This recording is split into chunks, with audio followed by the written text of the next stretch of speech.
Stop following my son, you lowlife. He's not here anymore. 3 years after breaking off our engagement, I ran into Georgie, my former father-in-law, at the hospital. He yelled at me right away. I haven't seen Rick since that day. I managed to reply, but Georgie's scowl didn't change. Don't lie, you stalker. Because of you, Rick had to quit this place. Dr. Knowles, please lower your voice. You're scaring the patients. And this woman is... Other doctors tried to calm Georgie down, but he took his frustrations out on me. Rick suddenly quit this hospital. My son, who never defied me, had to leave because you wouldn't stop following him. Wait a minute. I told you I haven't seen him since that day. Rick left on his own accord.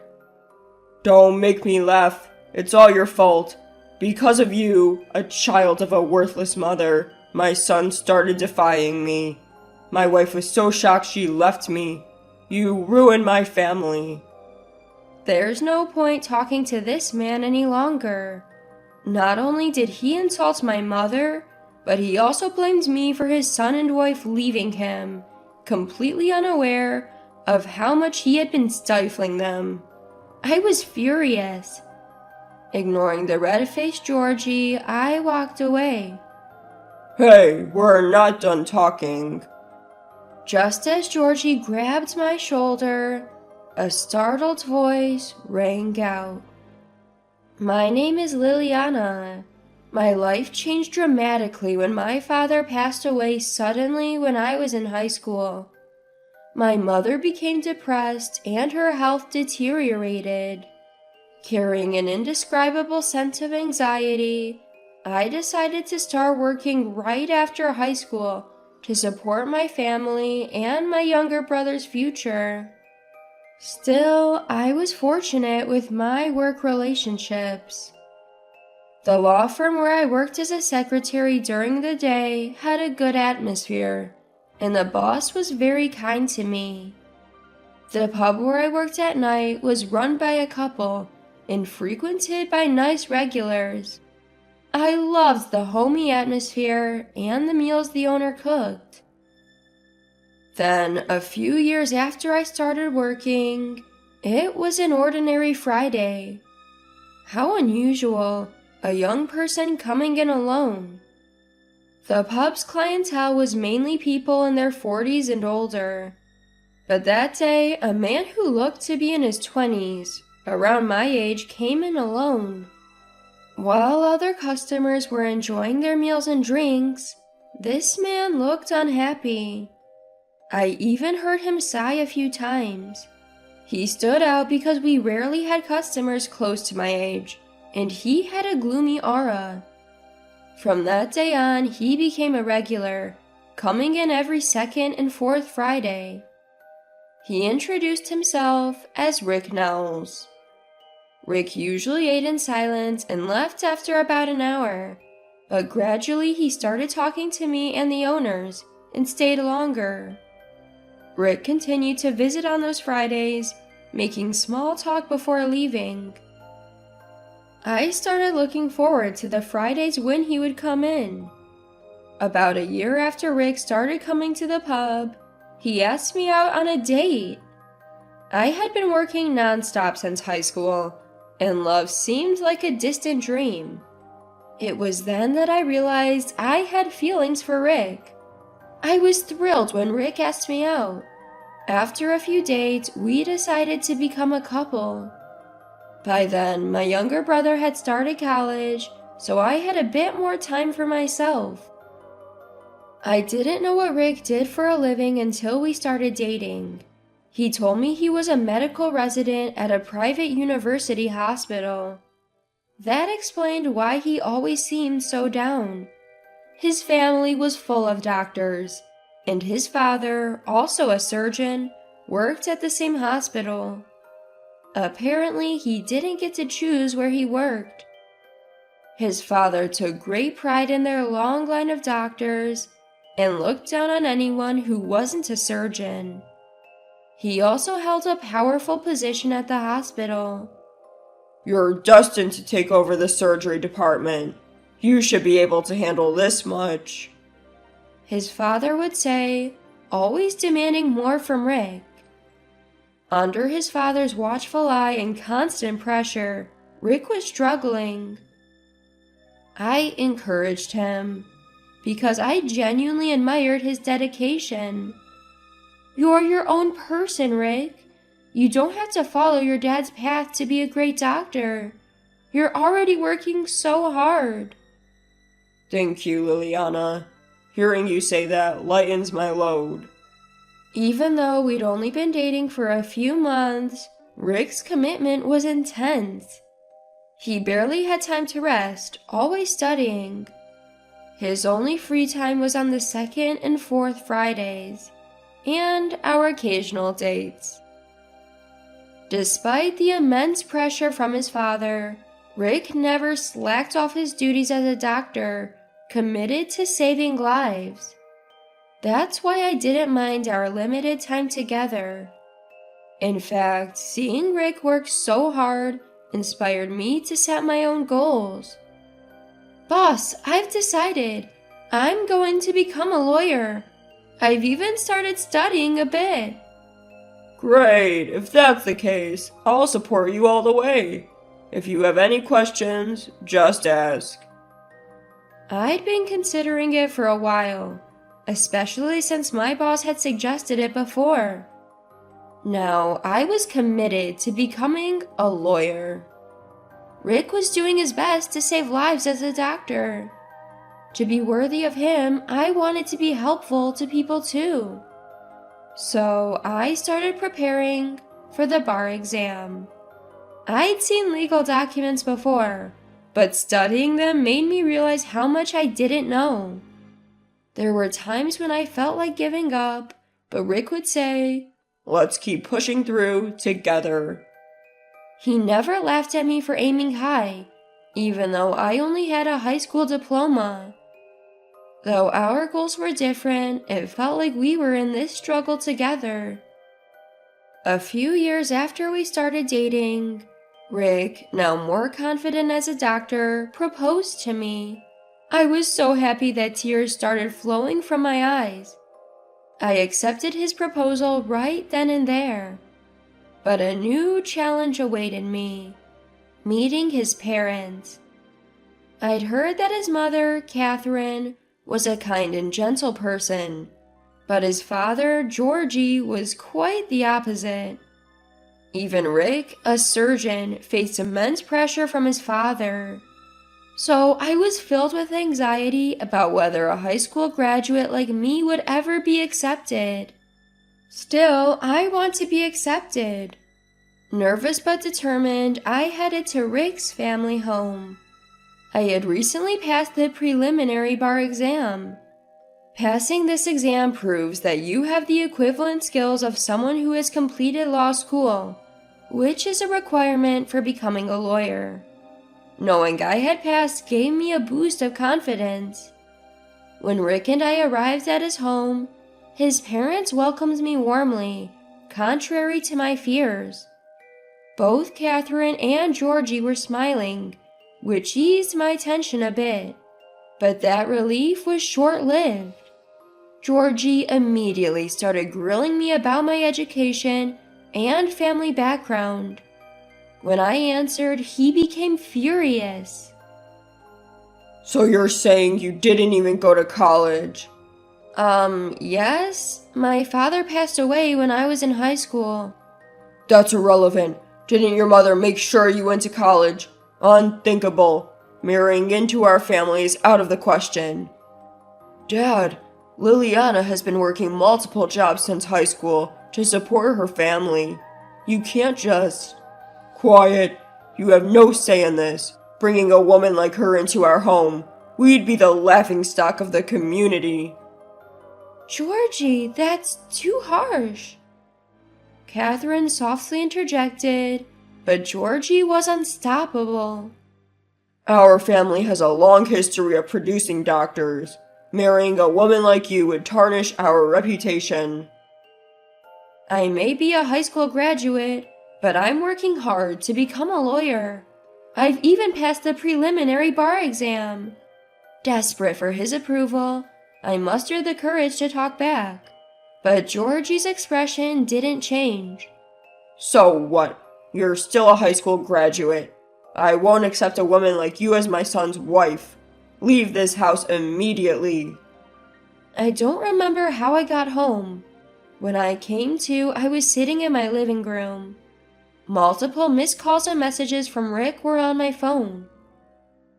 I'm really sorry about today. I'll try to convince them to accept us. I'm sorry for putting you through this. Although many comforting words arrived, my mind was made up. I wasn't ready to be with Rick. The idea of marrying him seemed like a fairy tale. Rick, you're already doing great as a doctor. You'll eventually break free from your father's control. Keep pushing forward. I can't be there to support you, but I'll always be cheering for you. I sent that message and chose to walk separate paths. 3 years passed. I was on my way to a particular place, my steps heavy, because that place was the hospital where Rick worked.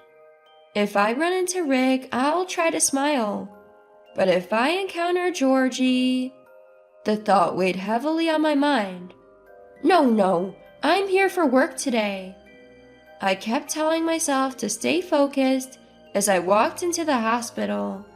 But then my worst fear came true. Georgie appeared before me. He seemed to notice me almost as soon as I noticed him. Leaving the doctors who were surrounding him, he walked over to me and started yelling with a face full of anger.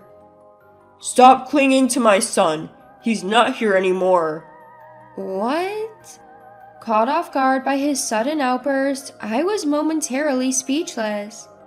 I haven't seen Rick since that day. I managed to say, but Georgie's scowl didn't change. Don't lie, you stalker. It's because of you that Rick had to leave this place. Dr. Nose, please lower your voice. You're scaring the patient. And this lady is... The surrounding doctors tried to calm Georgie down, but he continued to lash out at me. Rick suddenly said he's quitting this hospital. My son who never defied me. It's because you were clinging to him that he had no choice but to leave. Wait a minute, I told you I haven't seen him since that day. If he left, it was his decision. That's impossible. Rick changed because of you. Even my wife started defying me because of him. Don't blame me for your wife's actions too. Don't you think you're at fault here? My frustration was mounting, and my voice grew louder. The atmosphere among the surrounding doctors was tense, but Georgie continued to look down on me. Don't make me laugh. It's all your fault.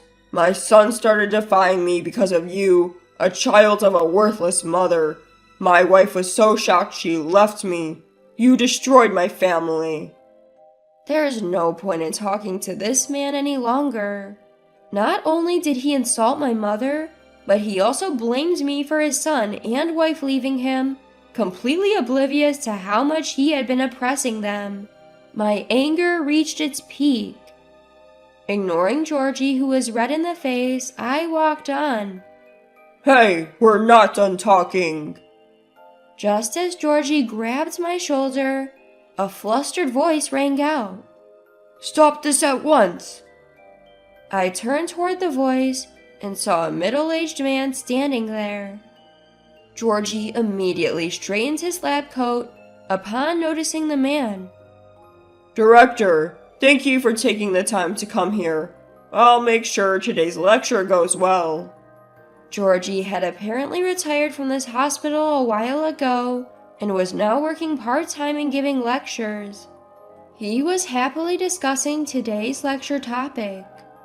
After finishing his conversation with the director, Georgie turned to me and said loudly enough for everyone to hear, You're still here. A high school graduate with only one parent has no business being here. Leave immediately. He had just said, We're not done talking. but now he was telling me to leave? Perhaps he wanted to show off in front of the director, but it completely backfired. Georgie, how dare you say something so rude? Besides, I didn't come here to see you. I came to see her. What? Caught off guard by the unexpected words, Georgie looked stunned. The director shot him a glare filled with anger. She's the attorney handling the lawsuit this hospital is currently facing. How dare you treat her so rudely? A lawyer? Her? Enough! If you continue to be disrespectful, there will be consequences. Wait, director, there must be some mistake. She's just a high school graduate and from a single-parent home. How could she possibly become a lawyer and ruin my family? Georgie seemed to be trying to convince himself that I couldn't be a lawyer, but the director was telling the truth. After that incident, I passed the bar exam and became an attorney. About 6 months ago, this hospital was sued by a patient's family for alleged medical malpractice. I was called in as the lead attorney, something Georgie, who had retired, was apparently unaware of. Despite the director's warning, Georgie continued to belittle me. The director confronted him fiercely.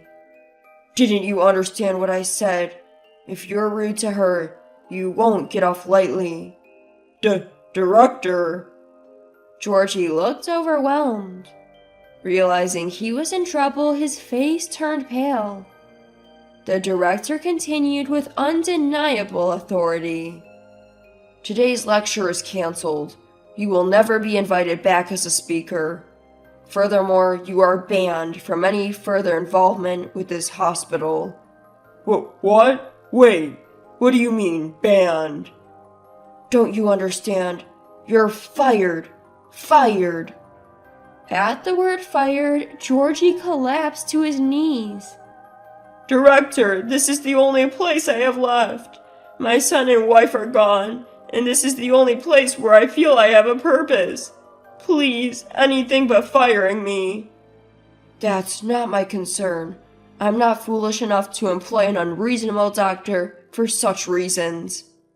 What? Without me, the surgery department won't function, right? Is that okay? That's only your opinion. The surgery department will function just fine without you. Let this be a lesson. Overconfidence can be your downfall. The director said only that and left Georgie, who was in shock as he led me away. Afterward, it seems Georgie was officially fired. He was also shunned by his junior doctors and has been living in isolation ever since. He tried to find another job, but his bad reputation preceded him, and he ended up opening his own practice. However, rumors spread that he judged people based on their education and family background, and he couldn't attract any patients. As for me, I won the medical lawsuit. Not only did I gain confidence, but my reputation as a strong attorney in medical issues also grew. During this time, Rick showed up at my law firm. Facing me, he apologized. I heard from the director. I'm really sorry for the discomfort my father has caused you, both 3 years ago and now. There's nothing for you to apologize for, Rick. Rick looked somewhat relieved. He told me what he had been up to since that day 3 years ago. Now he's living with Catherine, working at a new hospital, free from Georgie's control, and doing his best every day as a doctor. Listening to Rick's story, I felt a sense of relief. I was happy to hear that both of them had escaped Georgie's control and were living fulfilling lives. Do you remember 3 years ago, you told me I had the strength to break free from my father's control? Yes, I do. Those words have stayed with me and gave me the courage to leave my father. They've been with me ever since. I had no idea my words meant so much to you. As I said this with a shy smile, Rick looked at me with serious eyes. I know this might sound convenient given the circumstances, but would you consider starting over with me? Rick, if it were me 3 years ago, I probably wouldn't have been able to accept. But now I have confidence in myself. Thank you. I look forward to our future. And so we decided to start our lives anew. I'm sure many challenges await us, but I believe that together, as we are now, we can overcome any obstacle.